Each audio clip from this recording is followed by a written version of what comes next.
Love the Lord.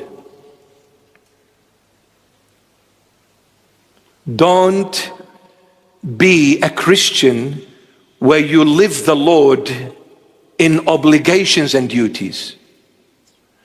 Don't say, yes, I went to church this Sunday, next one I don't have to. Don't say, I prayed today, tomorrow I don't have to. It's not a checklist. Christ is life. You live him. And I ask you, do you count how many times you breathe in and how many times you breathe out? No. Why? Because it's life. Nobody teaches you about life. You just life the moment you embrace it. A baby that is just born does not know anything how to live, but they can breathe. Because life must be lived, not spoken of, not taught. It has to be lived. Christ has to be lived. He is not a topic we talk about. He is life, and we need to live him. And when you live Christ, that means I'm no longer in existence, it's him, because I'm living for him. You see, for marriage to be successful is when both parties live for one another, not for themselves. The day that comes, the man lives for himself, unity is divided, is broken. The day that comes, the wife lives for herself, they go their own ways. But when the husband lives for his wife, and when the wife lives for her husband, the family is intact. The marital union is strong. And this is the Lord Jesus. The Lord says, I did not live for myself, I live for my Father. I did not do anything for myself. Everything I said and everything I did was to glorify my dad who art in heaven. See, this is the true love. When you live for the one you love. The moment you live for yourself, it's a selfish love, ugly as. Ugly as. And how can you live for another person? You can only do that when you deny yourself. Because you will start doing things you don't like, you don't want.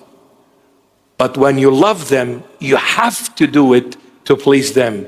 When each party does the same thing, the house is intact, is built on the rock, because the foundation of that house is Christ, the King. Christ the King. So, my son, when Sunday is coming, you get ready, brother. Dress up beautifully with a nice suit and look gorgeous, handsome, right? And then you look forward to coming to church. Run, be like King David. I was glad when they said to me, to the house of the Lord we shall go.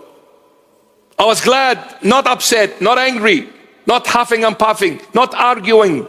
I was glad when they said to me, let us go to the house of the Lord. I was glad. Why?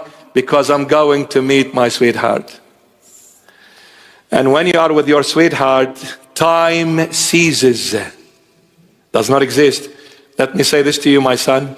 When you're sitting with your fiancée, whom you are about to get married to, you love her so much, you can't wait for the big wedding day. You're sitting in a cafe having a coffee. Do you look at the watch every 5 minutes and say, come on man, I need to go, I need to go. When you are with the love of your life, you never look at the time, because the time ceases when love is in existence.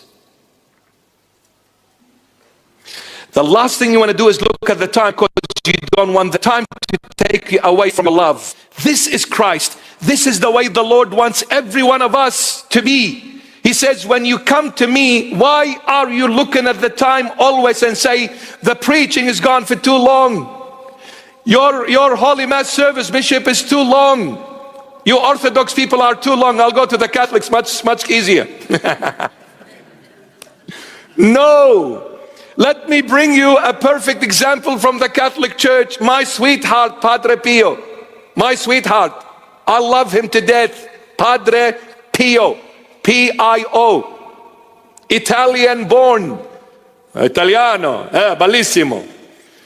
Padre Pio, they whinged and complained about him to the Vatican. Yeah, they got the message to the Pope. They said, Papa, there is this monk, priest, a little tiny monk priest. He's nothing. He is breaking your law. He said, how? His mass services, they go for 3 hours. Well done, Padre, you're Orthodox, brother. It goes for 3 hours. What? 3 hours? Who is this monk, priest? So he sends someone from the Vatican to check this, if it's true or not. The bishop who was sent from the Vatican is standing at the end of the church. Padre Pio is facing the east, meaning his back is on the people. And he's on the altar. And the bishop is on the end of the church. And the bishop is talking to himself from inside, whispering to himself from within, no voice. He's looking at the watch and he's saying, come on, when are you going to finish? Padre Pio heard him. Padre Pio on the altar says, not to him, but he's talking to the Lord. He says, when you are in the presence of the Lord, you do not look at your watch, my dear friend. What kind of love is that? Is this how much you love the Lord? You time him? It's all right, I've given you 1 hour. Isn't that enough, Lord? That's it. What else do you want? I've given you an hour in this entire week. Isn't it more than enough for you? No, the Lord says, I want all of you and all of your time. Haven't I given you all of me? Why don't you give all of you? There's a song. All of me. All of me. Yeah, these songs are rubbish, man. Don't fall my daughter for this. He will never give him all of you, all of him to you. He will never. Don't listen to this nonsense. The only one who gave all of him to you is Christ. There is no other man like Christ. I will give you all of me. Just get a life, man. The moment you say to him, get me a Ferrari, he says, next. Better find another girl. He will walk away from all of you. Love the Lord and do not time the Lord. And when your relationship with the Lord becomes natural,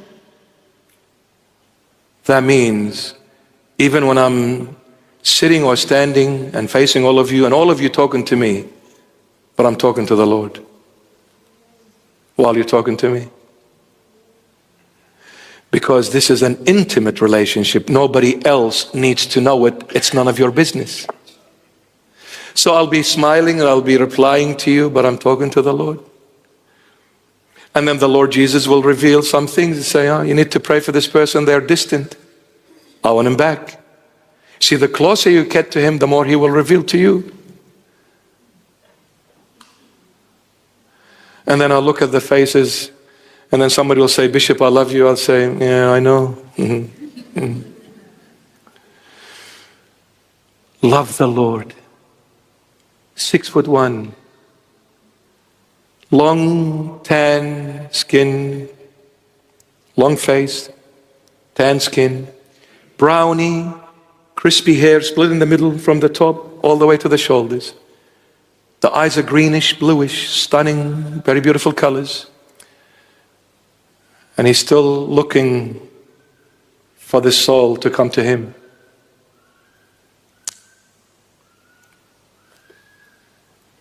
Jesus is real. In fact, he's the truth. It's not a story. It's not a book you only read. No, it's true. Jesus is real. I've met him, I've met the Lord, I've met the Holy Mother, met so many saints. And they're real. You know, when people say saints are dead, what dead? We're dead. They're not. They're alive. We are dead. I've met them.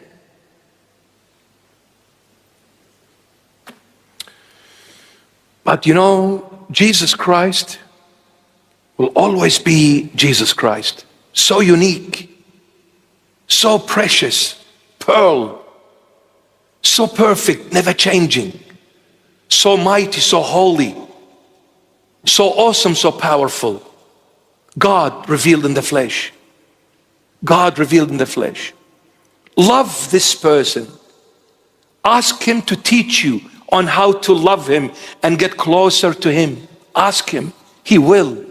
He is the teacher, the good teacher. He is the good shepherd that teaches you and leads your footsteps into green pastures and still waters, so that even though you walk through the valley of the shadow of death, you will fear no evil, for the Son of righteousness is walking with you. So you walk through that valley of the shadow of the death, but he is the Son, S-U-N, and he is the S-O-N of his beloved Father.